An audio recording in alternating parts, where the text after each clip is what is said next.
No, I was responsible for weighing the ingredients and putting them in the hopper. It was Rawley who was actually manning the mixing machine. Why did we end up with a lump of gunk? Lack of mixing and lack of water, essentially lack of attention to detail. The recipe was followed perfectly, however, due to the rust content of the sausage, it really needed more water, but it takes a sausage maker, I think, many years before they get it right every time. The girls got it right. It looked like sand. It was far too dry. The mixture shouldn't have left the mixer until it was at the right consistency. That's what we were told. At the end of the day, there was a lack of control over the whole process. You know, people were was assigned in tasks chaos. and then No, people we started created coming and going there everywhere was a else. bottleneck created because we got the mixture wrong. Once that was in there, Because nobody people weren't on the right stations. nobody knew what their job could move. was. Everybody knew what their job It was. If turned you were into listening, chaos. you would have known what your job was. That's absolute rubbish. Essentially, we're poorly managed. I think he was slightly out of his depth with the, Absolute rubbish about being out of my depth. You all breathed a sigh of relief when I stepped up right at the beginning and said, I'll manage this. There were 7 big egos there that were thinking, great, I'm off the hook. And you were one of them. I admit that I didn't sell, but I focused on being a project manager and managing the Sales team. director of it in your day job. No? Correct, but if there's a selling task, I can go out there and I can sell. I hustled a fair few, well, not fair few, I hustled to the £14 worth of deals, but I was working with a young group of people there who needed coaching and some training. Lord Sugar, yesterday I was let down by a team leader who's like a bull in a china shop. He crashes into people, he upsets people, he was so aggressive and so thuggish with other members of his team. He just shouts at us, he just doesn't let us get on with our jobs. He was always looking over my shoulder. I wanted to sell things and I didn't get that opportunity. It wasn't fair, it was shameful.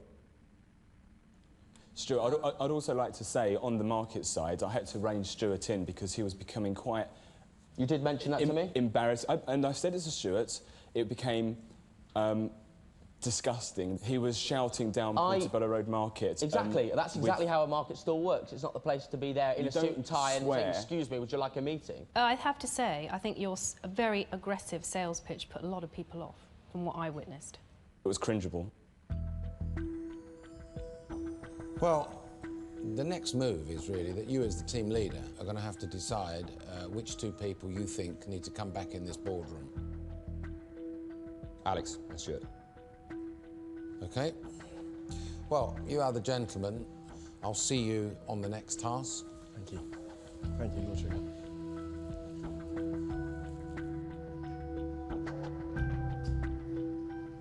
Right, gentlemen, I'd like you to step outside for a moment, and then I'll be calling you back in shortly when I'm going to decide which one of you is leaving the process. Off you go.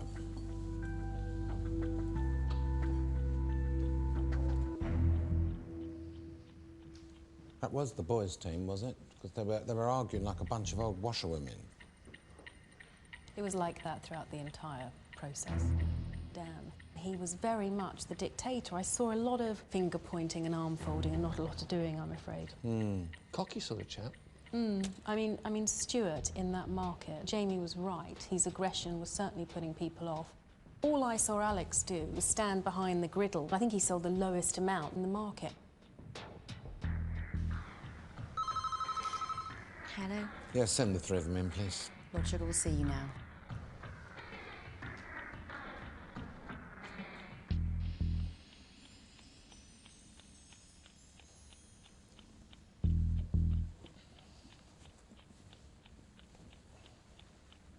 Right, gentlemen.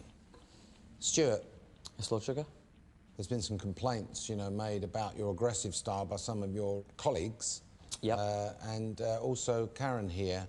How do you want to address that? If you've got criticism which you've just made, I'll certainly look to address that. I was very conscious that I was extremely tired. The pressure to sell as much as possible was right on my back, and I desperately wanted to sell every single sausage on that stand.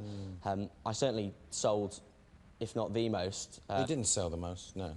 You sold 14 packs. 14 packs? Yeah, for £78.80. OK. I certainly felt like I sold a lot of sausages, so if I'm not good enough, I'm not going to walk out that door not thinking I've tried my hardest. There's a distinct difference between trying your hardest and bludgeoning your way through life. I'm not an aggressive person, but I'm not going to lie down. You ain't doing bad here, son. I'm not going to lie down and be kicked in the face by these other people, because I'm a stronger candidate than them. Stuart bags the brand, as far according to your resume. Yeah. A brand of what?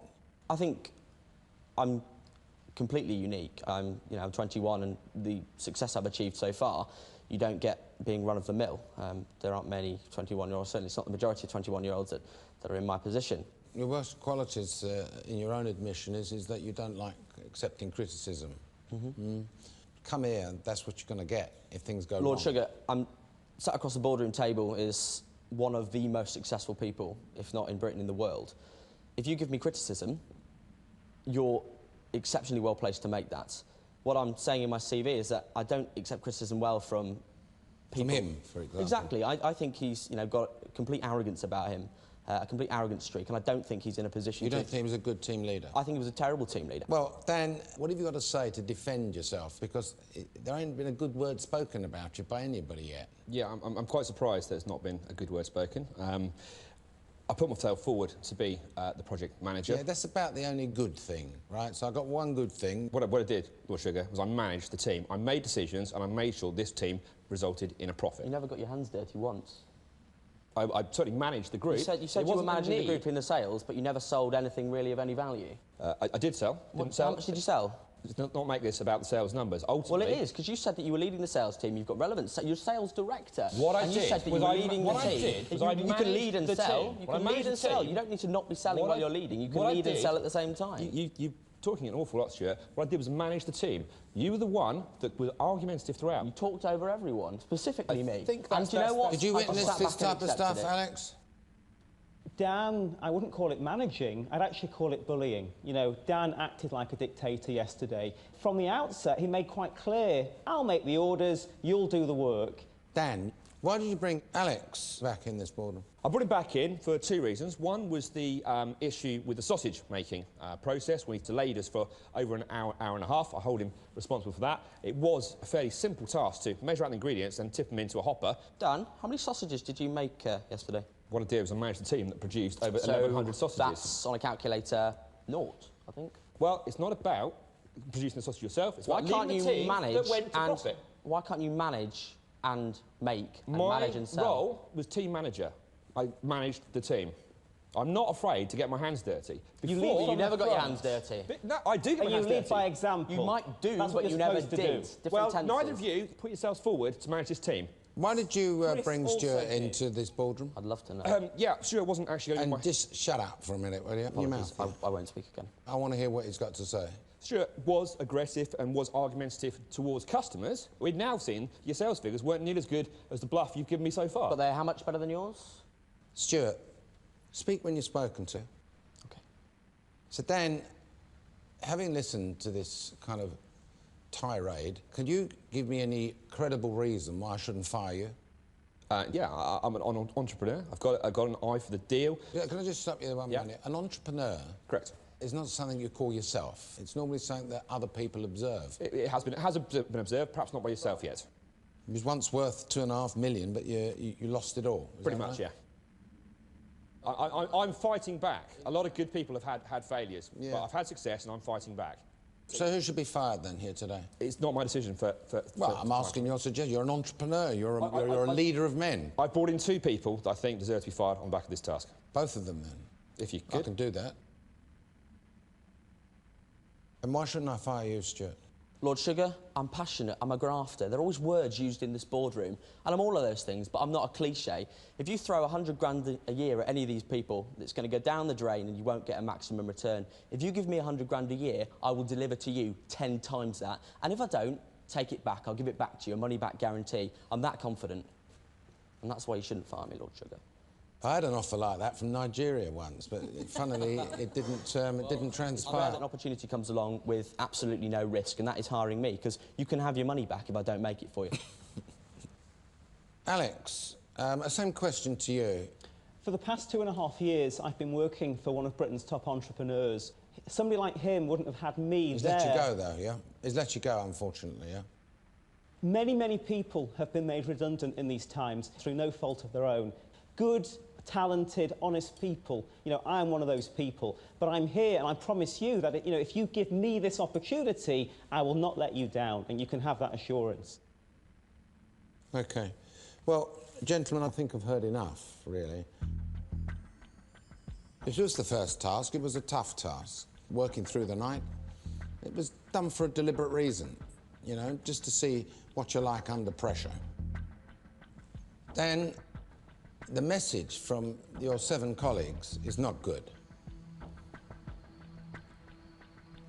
However, I've looked at your resume. You obviously know how to do something. You're no idiot. As Stuart, you've made some ridiculous statements across the table here to me. It ain't gonna get you anywhere. Alex, Karen did feed back to me that she didn't think you'd do much on the sales side, cooking a few sausages and kind of like step back a little bit. Can I just say something? No, you can't say anything. So on balance,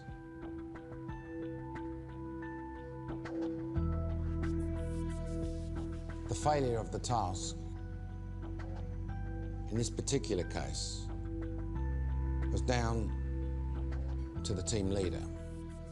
I think you had your chance. You blew it. Dan, you're fired.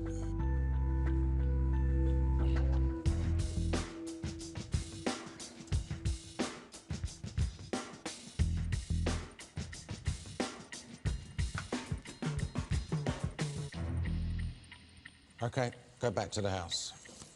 Thank you, Lord Sugar. Thank you.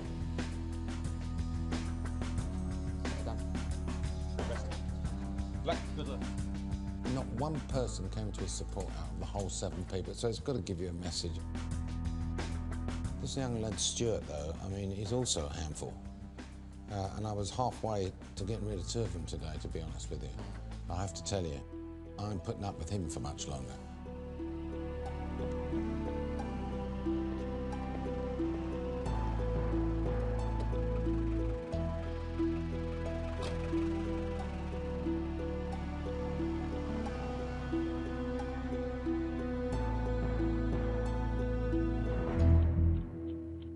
I think Dan deserves to go, but I think Stuart can trip himself up with his mouth. I think he'll let it run away with him. And I personally would be very happy to see Alex back. Yeah. He's a good guy, he's good fun. He's a really good guy. You're counting him out and you can count me straight back in.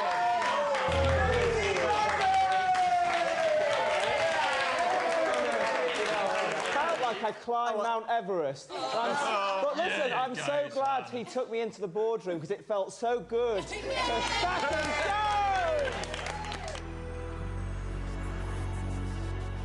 Unfortunately, I didn't win the task, and as project manager, I knew that if it went wrong, I'd be in the firing line. Not happy, but it's my responsibility. One job, now 15 candidates. Lord Sugar's search for his apprentice has begun.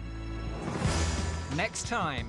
Beach holidays are big business, whether it's in Bermuda or Bognor. The candidates get creative. Can you imagine, like, some long hand or something, put some cream on that? A foot glove, effectively. But it's not all fun in the sun. I thought that you would have known how to nail this. I think that's a bit unfair. Listen, no, I'm not being unfair. I don't work with them anymore. I can't do it. A bunch of bloody amateurs. You're fired.